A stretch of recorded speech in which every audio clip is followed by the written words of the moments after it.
this is National Master Laurent Balakis, and today we're gonna take a look at the lower box Candy Scholastic Chess League. Let's see what happened this week. We have 4 divisions, 6 teams in one division, and I see Germantown Academy, Upper Dublin, Norristown, they won their matches, and we still have North Penn, Perkiomen, and Plymouth. And in lower division we have Lower Moreland tied. It's a big surprise with Abington, Penn Charter, Philadelphia Academy. So I assume they didn't play their games yet, or the results are not in. Council Rock in County Line Division, William Tennant, they won their matches. And in lower box county we have Franklin Town with first win. It's a very new team. Father Judge, Holy Ghost Prep, Pensbury, NEJ Arley and Tacony. Okay, so today we will analyze our first game of this year, and we have here Wassey from North Penn and Winslow for Upper Dublin. So let's see the game. White play d4, e5, knight f3, knight c6, bishop c4, bishop c5. So far is a regular opening Italian game. Both players, they fight for the center. They develop the pieces, knights and bishops out, and white already prepared castling. Safety of the king is always number one. Knight c3, developing another piece. h6 is a very interesting move because h6, it stops knight g5, where the knight could attack this pawn on f7 and fork the queen and the rook. Obviously the bishop is protecting that knight. So white short castle. However, here it will be interesting to play knight a4. This bishop on c5 plays a huge role and is super strong because it controls so many squares. Usually the bishops in open positions are better than the knight, and here white has the opportunity to open up the position by trading pawns later on in the game. So the bishop could be stronger than the knight. So if black will move the bishop back, then I castle, knight f6, knight c3 back, short castle, d3, d6, and now black is threatening the same thing, attacking my bishop, so I could play a2 to have the a2 square for my bishop in case of knight a5, and black could just play bishop g4, finishing development, pinning the knight on f3. This is a relative pin. If the knight moves away, bishop will capture the queen. h3, breaking the pin or putting the question to the bishop. Usually when a piece comes in your territory, you want to kick it out. If one of your pieces is pinned, you want to unpin yourself, attack the piece who is pinning, in this case the bishop, or cover the pin with another piece. So if bishop takes, queen takes, knight d4, attacking the queen and the pawn, then the queen could just come back, and now because black give up the white square bishop, he could cover the white squares with the pawns, and we will see that the pawn structure from b7 to d5 covers the white squares, shuts down the bishop on a2, and it's an equal position. It will be playable for both sides.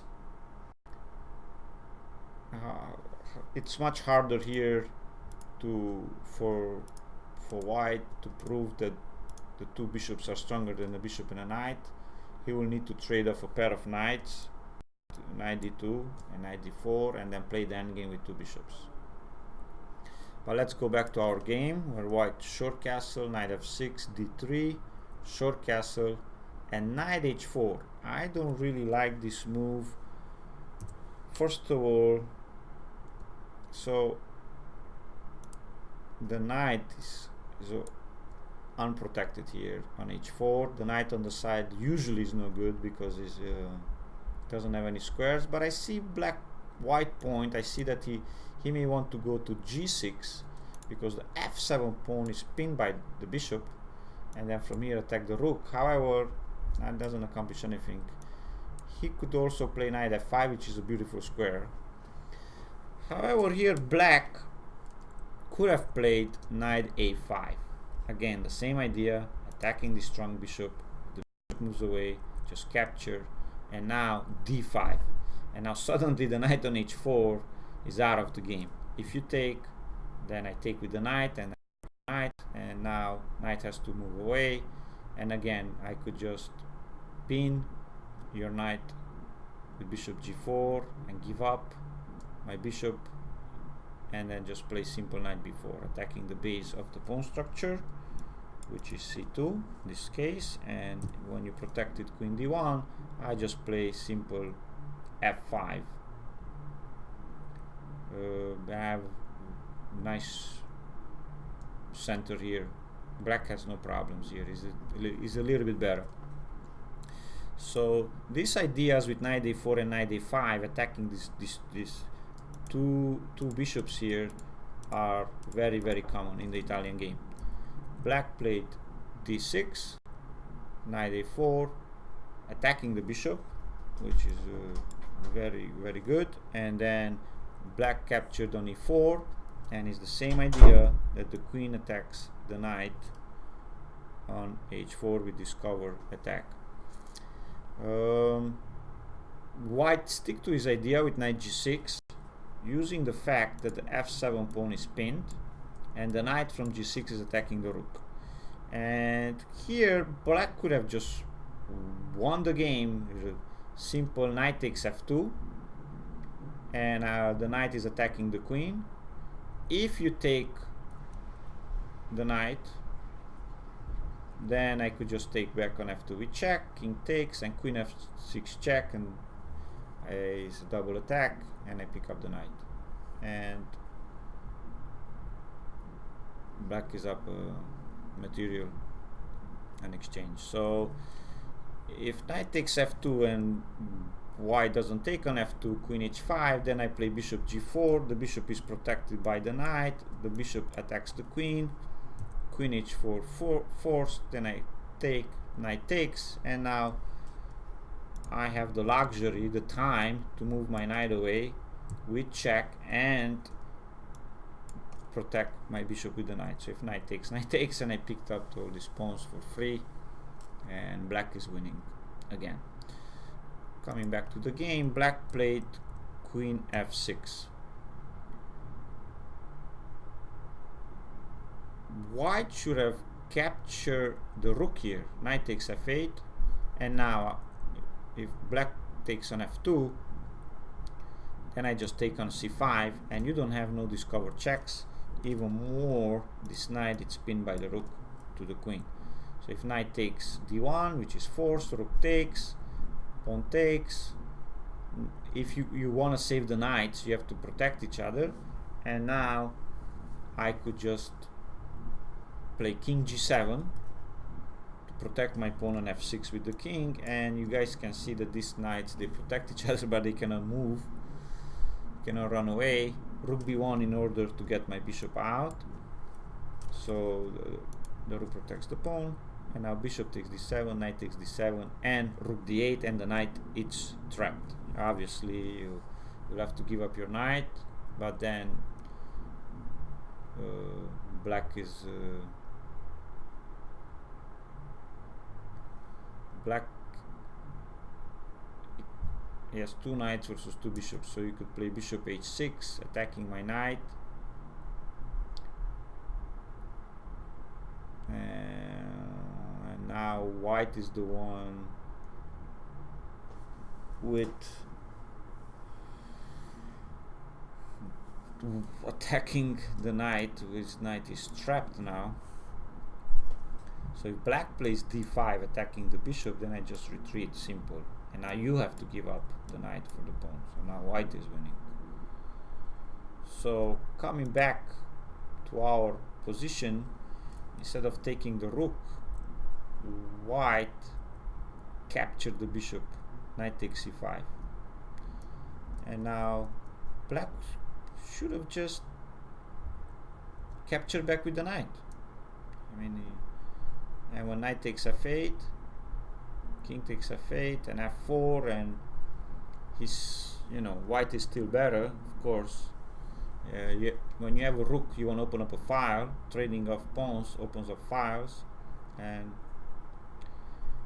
after knight takes f2, rook takes f2, queen takes g8, white played knight e4, which is again is winning for white here.